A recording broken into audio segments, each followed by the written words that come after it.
त्यातला ह्याला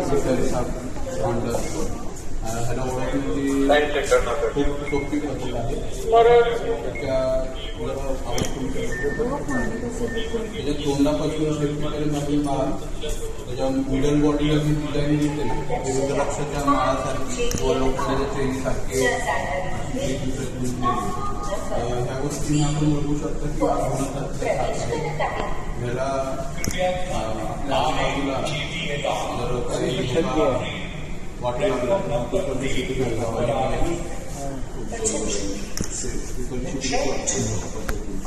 त्याला घेऊनच जाते तर आम्ही काही लोक परत पण बोलतात जर बीचे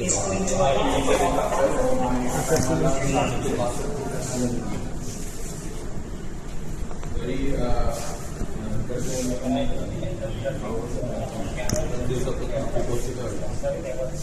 कधी साप निघले त्यांना मारू नका, त्याला पकडू नका. सर्पमित्राला किंवा 1926 फॉरेस्ट डिपार्टमेंटला कॉल करा.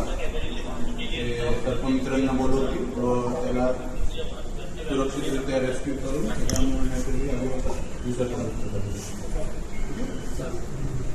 त्यातला सगळ्यात विषारी साप मानला जातो.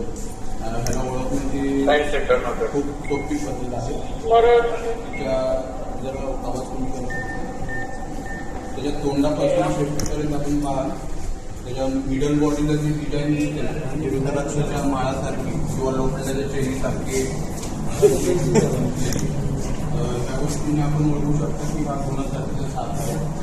ह्याला आपल्या आजूबाजूला जर काही धोका वाटू लागला तर ह्या कुकरच्या शिटीसारखा आवाज वाटायचे, खूप जोरजोराने.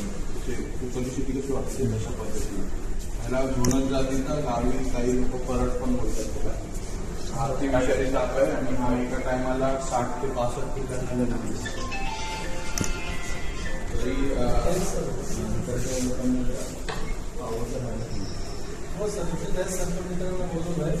कधी साप निघले त्यांना मारू नका, त्याला पकडू नका.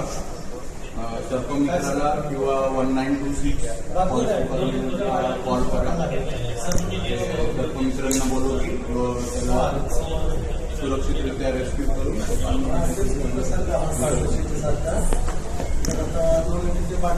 त्यातला सगळ्यात विषारी साप मानला जातो.